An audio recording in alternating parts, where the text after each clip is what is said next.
अइलै जसोदा घरे कन्हैया गोकुल बधैया बाजै छै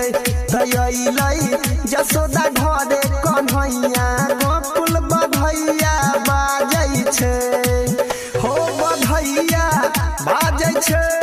हो बधैया बाजै छै अइलै खुशी के रे समैया गोकुल बधैया बाजै छै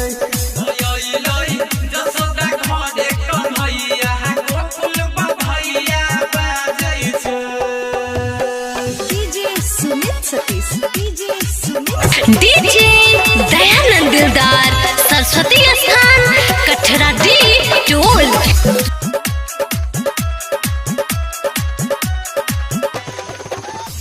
तमामा सतैने छै कंस ओकर खत्म करतै वंश हो भैया ओकर खत्म करतै वंश तमामा सतैने छै कंस ओकर खत्म करतै वंश हो भैया ओकर खत्म करतै वंश तो देखी के खुश होतै देवकी मैया गोकुल बधैया बाजै छै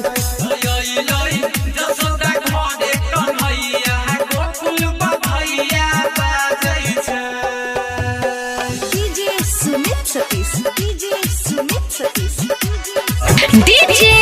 दयानंद दिलदार सरस्वती स्थान कठरा डी टोल हो गइलै गोकुल में भर गाँव सोर कहैया गइलै माखन चोर हो भैया आ गइलै माखन चोर हो गइलै गोकुल में भर गाँव सोर कहैया गइलै माखन चोर हो भैया आ गइलै माखन चोर तो सबके पार करै छै उनैया गोकुल बधैया बाजै छै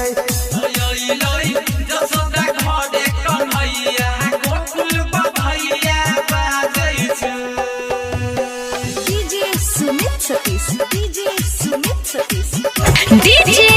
दयानंद दिलदार सरस्वती स्थान कठरा डी टोल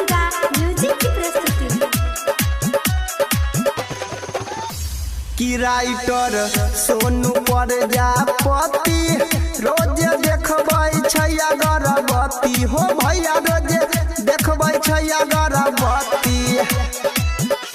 की राइटर सोनू प्रजापति रोज देखबै छै अगरबत्ती हो भैया रोज देखबै छै अगरबत्ती तोई नहीं के दुआ से अनिल गबैया बनलै बधैया गाबै छै अइलै जसोदा घरे कन्हैया गोकुल बधैया बाजै छै हो बधैया बाजै छै।